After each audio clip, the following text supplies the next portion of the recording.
పుట్టినారు, అమ్మ నాన్న పెంచారు, పెళ్ళి అవుతుందని చెప్పారు. సో అడుగున మీరు ఎక్కువగా మీ రిలీజియన్ని బిలీవ్ చేసి ఉంటారు కదా, మరి అంత బిలీవ్ చేసిన పర్సన్ సడన్ గా 27 వచ్చాక ఎందుకు స్కిప్ అయ్యారు?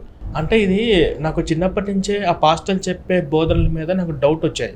పాస్టర్స్ అవును, వాళ్ళు ఏమంటున్నారంటే దేవుడు కనిపించాడండి, దేవుడు మాట్లాడాడు, లేకపోతే ఇట్లా ఒక ప్రెగ్నెన్సీ లేడీస్ దగ్గరికి వెళ్ళి నేను కడుపులో ఉన్న ఆడపిల్ల నేను ముందే చెప్తాను చూడని చెప్పేసి ఇటువంటి కొన్ని జిమ్మికులు చేయడము, ఇదంతా కూడా కరెక్ట్ కాదని నాకు అనిపించింది. ఓకే, సో ఇది దేవుడు కనబడడం ఏంటి, దేవుడు మాట్లాడడం ఏంటి, ఇవన్నీ నాకు ఎందుకు అబద్ధాల్లాగా నాకు అనిపించాయి.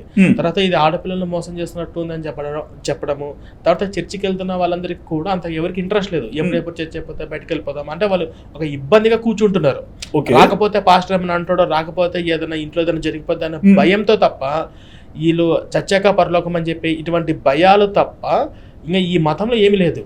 అవన్నీ కూడా ఇల్లాజికల్ సిద్ధాంతాలు. అంటే ఇప్పుడు మనం చేసే పాపాల కోసం ఒకరు ఎవరో చనిపోయాడు, ఆయన నమ్ముకుంటే పరలోకం వస్తుంది అని చెప్పడము. అంటే మనం ఎప్పుడు పుట్టాం, మనం ఎప్పుడు పాపం చేసాం, ఆయన ఎప్పుడు చనిపోయాడు, ఆయన చనిపోయేదానికి మనం చేసిన పాపానికి సంబంధం ఏంటి? అసలు ఇవన్నీ కూడా సమాజానికి వాళ్ళు చెప్తున్నటువంటి కరెక్ట్ కాదు నాకు అనిపించింది.